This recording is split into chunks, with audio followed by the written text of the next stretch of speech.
NASCAR Mobile 48 back again, and welcome to another episode of NRR, and I believe this is episode 12. 12 episodes, wow, we already passed 10. But now we're going to be talking about the O'Reilly Auto Parts 500, and this actually, I thought it wouldn't be such a good race because it's 500 miles and people are going to be like very tired and stuff. I still do believe that NASCAR needs to shorten their races to like 400 miles like at like Texas and Atlanta Motor Speedway. But it was a pretty decent race. It was way better than Atlanta, just like way better. But still, this was a pretty decent race, and we're gonna be going through the top 10. Talk about we're gonna talk about the top 10. We're gonna rate the race, and then after that we're gonna do something new. We're gonna talk about the playoff standings before and after this race. It's gonna be a wild one, so let's go ahead and get started. And not only that, but the finish was pretty interesting, and it was a really good strategy for the team that won. Finishing in first was Austin Dillon. Guys, RCR has just turned it around. Ever since Tyler Reddick came, RCR has just been a completely different team. They're starting to turn a 4-star team into a 5-star team because they're competing for wins now. Because look at Austin Dillon. This is his 3rd career win and his 2nd on a mile and a half. He won the Coke 600 in 17, won the 500 in 18. 2019, we all know that it has to be the worst year for RCR, but this year RCR has turned it around. And to be honest, guys, between the Coca-Cola 600, the Daytona 500, and the O'Reilly Auto Parts 500, this Texas race win had to be most earned by Austin Dillon because they pulled off a great strategy. And they were running pretty decent all day in the top 20, so I think this has to be the most earned victory for Austin Dillon. 2017 was kind of a fluke because, he was running out of fuel, and Kyle Busch him and Martrix Jr. were hunting Austin Dillon down, so yeah. And the Daytona 500, we all know at Daytona, literally anybody could win. Freak. Even David Reagan or Michael McDowell, they could win. I'm just being honest there. And I bet all of you know that too. But Austin Dillon, just what a good win for him. They've had good cars all this year, and man, I'm just really happy for him. I'm pretty proud of him. And now he moves up to 9th in the playoff standings and pushing down Cole Custer to 10th because Austin Dillon had more points than Cole Custer before Custer got his win. And now Austin Dillon still has it, but what Austin Dillon said in his interview, he said, I definitely had to earn it. He did earn it, and I'm really proud of Austin Dillon. Just congratulations for his win, and I'm happy for his wife and his newborn son, Ace Dillon. So good job, Austin Dillon, and hopefully you won't do bad in the playoffs. Finishing second was Tyler Reddick. Tyler Reddick, I thought he was going to be the 2nd rookie in a row. I thought we were going to have 2 rookies in a row win at mile and a half. Cole Custer in Kentucky, I thought it was going to be Tyler Reddick, Texas. But no, not a win, but a really great day for RCR in general. A 1-2 finish. Reddick was running good. He was running pretty decent, though. He was a lap down, and he comes back to finish 2nd. Him and Austin Dillon put off a good strategy. Like, Tyler Reddick got no fuel, he got no tires but fuel, and Austin Dillon only had 2 tires. But man, what a great day by Tyler Reddick, and what a great day for Richard Childress getting a 1-2 finish. The first time Richard Childress Racing got a 1-2 finish since Jeff Burton and Clint Boyer back in Talladega, and Boyer got the win. But like Tyler Reddick said, strategy was key today, and they had good speed overall, and they earned some stage points at the end of the first stage, but then they got shuffled back through the 2nd stage, and they were able to come back up. And for Tyler Reddick, they're racing for the big picture of making the playoffs, and then so that Reddick has to race smart. But days like this will help him get him there, because really, drivers like Byron, drivers like Byron and Jones, they aren't really doing good as we saw them do in 2019. There's a major difference. You got guys like Tyler Reddick starting to pull some strings, and Cole Custer. But man, just a great day for Tyler Reddick, and just a great day for RCR. A 1-2 finish. Man, that to be like a historic day for them. And that's the third time, and here's a coincidence. That's the third time that the 3 car has been the victory lane since Dale Earnhardt passed. So, wow, that's a huge coincidence.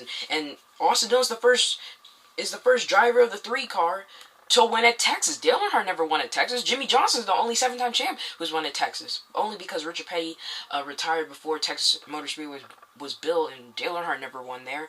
But Jimmy Johnson did 7 times. But yeah, good job for Austin Dillon and Tyler Reddick. Just great day. Third was Joey Logano. Logano and Kyle Busch. I thought they were gonna hunt down Austin Dillon and Tyler Reddick, but when the laps were closing out, I was thinking, wait, what? How are they not catching them? Well, mostly because those two were battling each other for third. That Tyler Reddick and Austin Dillon were just getting away from them.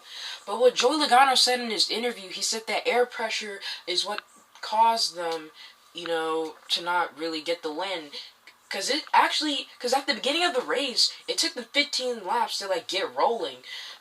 But they had really great long run speed, and it just took them too long, and the guys were were smart. They put the fuel only and kept their car off the splitter. So, yeah, Logano just couldn't really catch him. But overall, he was proud of what their team did today, scoring a 2nd place in the 2nd stage and a 3rd in the finish. Logano hasn't been doing good since the pandemic, and he was looking like a championship contender. Now you got Harvick, Hamlin, Keselowski battling him, and Blaney, and Elliott, and Bowman, and just other guys. So Logano has a lot of catching up to do. But they've had a little rough streak in these races, but they'll take it a little bit of it as a momentum builder. They'll take this 3rd place finish and try and see if they can build up some momentum in that 22 team. 4th place, Kyle Busch. Kyle Busch was running really great all day. They had a good finish and they were proud of the effort, but what killed them the most was they got a lot of damage on the front end of the car that we could barely even see through TV, but going through the grass, it just killed it. It just killed it for them. They still were able to rebound and get a top 5 finish, but knowing Kyle Busch at Texas Motor Speedway, he was looking for win number 4 at Texas, but no, it just killed it, and yeah, not really what they had. They looked like they had a really good 1st, 2nd place car as the day went on, but they just kept getting further and further behind. They still have a lot of work to do, and the car didn't really drive very good at all after they got the damage. But they were able to get something out of nothing there at the end, and I bet Kyle Busch will just go to Kansas, see if they can get a win there, because I believe Kyle Busch only has 1 win at Kansas back in 2016. So hopefully Kyle Busch can turn this team around. Heck, I really don't care. I'm not really a Kyle Busch fan, but do whatever, Kyle Busch, because I just really don't care. In 5th, rounding out the top 5 is 3-time Texas winner Kevin Harvick. Now, Harvick, their cars were just so bad in traffic. They were trying to maneuver through traffic, and that's how Eric Almirola was able to catch up to him early. But they did a good job of putting in a position and doing all the things that they needed to try, because, they got in the wreck there and had to fix the car and put tires on it. And the tires just didn't mean anything, because Harvick wasn't really rebounding that fast. It took him a while. And we had, less than 100 laps to go. They couldn't really rebound. But there are a couple of slower cars out there. No one could really pass them. But I bet they're just really proud of the guys that they had to put the fight in them. They were trying to get back up there. They got a top 5 out of it. But you always want to win here. But it is what it is. So I guess Harvick will just move on and go to Kansas, because Harvick's won at Kansas before. He's a 2-time winner at Kansas. Same thing with Joe Logano. He's a 2-time winner at Kansas. Jimmy Johnson, 3-time winner at Kansas. So hopefully they can tie Jimmy Johnson and Joe Gordon for the most wins at Kansas. So hopefully just Harvick, he's just looking for more wins, because he wants to outdo Denny Hamlin and go for championship number 2, just like Kyle Busch. Finishing in 6th was Eric Jones. For the 20 team, it was kind of a weird day. They were decent all day long and had good speed at times, and they could make some passes here and there, but it was kind of a struggle to make some of those passes. Texas is another one of those tracks, it's hard to pass, because you had that PJ1 on the outside, and that inside seems like to be preferred line, but not really in turns 3 and 4. Turns 1 and 2 can work, but not turns 3 and 4. So it was really hard to pass. It was challenging there towards the end with the short runs, and you had all those restarts. But their car took 15 laps or so to get rolling, so they can kind of hurt at the end. So it was kind of, so he kind of had like an up and down day like Joey Logano. But I guess they'll take that 6th place finish. 6th place isn't too bad. They needed a solid run and mistake free, and that's what they did. Like, I thought coming into this race, they would just go in and have no mistakes and have decent speed, and they could run top 5 and come close to that, because they were running good at Texas in the past. But then, you know, it's not really the thing that they wanted. If you look at the playoff picture, they're still in their same spot. They're still in 18th, I believe. But I bet they'll just keep it rolling, but it's a really decent day for Erik Jones, so hopefully they can just turn it around when they go to Kansas, because even though he got a better finish than Johnson and Byron, they're still in the same spot because Austin Dillon won the race, so that's going to hurt Erik Jones. Finishing 7th, Ryan Blaney. Now we're starting to go back to Las Vegas and Auto Club, where he's running really good and then just sucks it up. He wins both stages like how he did in Texas back in 17 and loses to a veteran driver. Lost to Jimmy Johnson, lost to Austin Dillon at Texas. Man. But they had a really strong start to the day. They were able to start on the front row and get the lead. And then they pitted on the competition caution. And it was a really good call. And that inherited them the lead later and was able to win both stages. And I thought they had a good strategy for the last stage, and the caution came out maybe 8 to 10 laps before all the other guys that were on the different strategy would have to pit, so that just really hurt them there. And they had to take the wave around and line up 15th or something, and could only get back to 7th in that short amount of time. So it's a really disappointing finish for them. They had a dominant car all day, especially on long runs, if you saw that 12 car yesterday. But I bet they were really proud of that, and just unfortunate with the way it ended for them. So a bit of a tough one to swallow for Ryan Blaney, happening again, happened to Las Vegas where he had a really good car, but then I think they decided to pit with like 2 laps to go, which I thought was a bad idea. But this time it wasn't really their fault because they pitted and then the caution came out, because you don't even know when cautions are going to come out of Texas. So a really tough one to swallow for Ryan Blaney, but hopefully they can rebound at another mile and a half that we're going to. Finishing in 8th, Kurt Busch. And in my opinion, I think this had to be one of their best points days so far this season. Like, they scored stage points in the first and second stages, followed by another top 10 result, like getting an 8th place finish. And if you saw Kurt Busch earlier, you saw he was battling a loose handling car all day, and I bet it was really difficult on the restarts and the short runs. So they really had to work their butt off there at the end with all the cautions, but they're still able to get a 8th place finish out of it. And Kurt Busch is like 11th or 12th. Yeah, he's 12th in the playoff standing. So hopefully he can just get another win or something, because Kurt Busch, he's not really the most winningest driver, but he doesn't really get wins as often. It's like 1 win per year, but hopefully Kurt Busch can find some speed at Kansas and get a win. 9th place, Brad Keselowski. Now, they started off really struggling, and it took them a while to figure it out, because you remember at like the first stage, he was like back in like the 20th. Like, I saw him, he was like running 22nd or 28th or something, and then they were able to get the lead.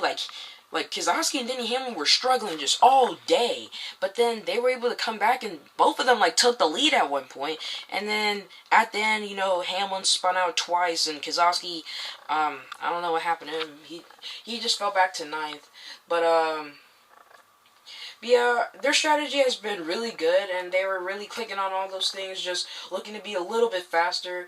And if you combine their execution with a little more speed, they're probably going to be a really good threat to win week in and week out. But Keselowski, he's just not quite there yet. And Keselowski hasn't won a race where he really deserved it, because at the Coca-Cola 600, it was because Elliott made a mistake, and also in Bristol too. So Keselowski won fluke races, but hopefully he can just get a win of his own.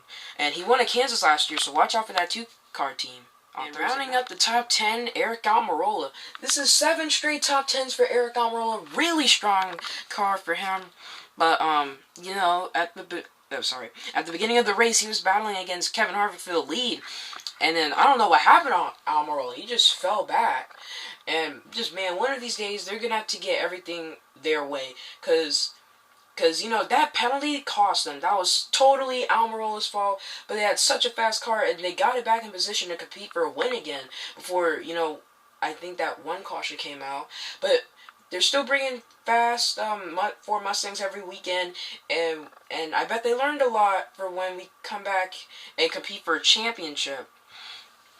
So hopefully Almirola can turn things around for this 10 team, because, man, this is like 2018 all over again, but stronger Almirola. I think this has to be Almirola's best ever season with Stewart-Haas Racing. Heck, even his best season in his career, because Almirola's just been really dominant, but not dominant enough. He is still looking for a win, so hopefully Almirola can just do good, because if you look at this, my top 5 favorite drivers of all time, Almirola's up there in 5th. Not currently, but all time. I know it's a bit weird, but I that's how I am. But still, I want Almirola to do good, and I want him to do better than his teammate, Kevin Harvick. Now, this race was a bit of a weird one, but they were like, you know, we had the red flag, and then we had many cautions after that.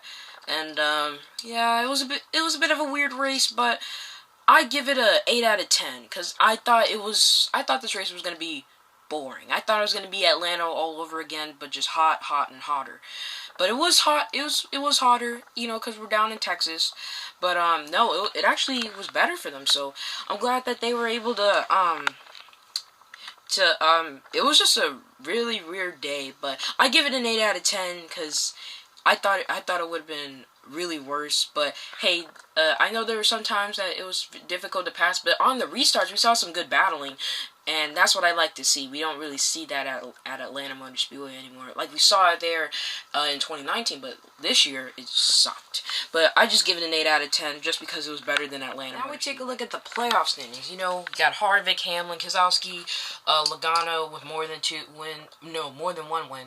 You got Blaney, Elliott, Truex, Bowman, Dillon with his win, Custer with his win. Then Almirola has the most points. He got Kurt Busch, Kyle Busch, Matt Benedetto, Clint Bowyer, Jimmy Johnson, right above the cut line. I made a bit of crevice there. And then you got Byron, Reddick, Jones, and Wallace. Now, this changed because Byron was right here.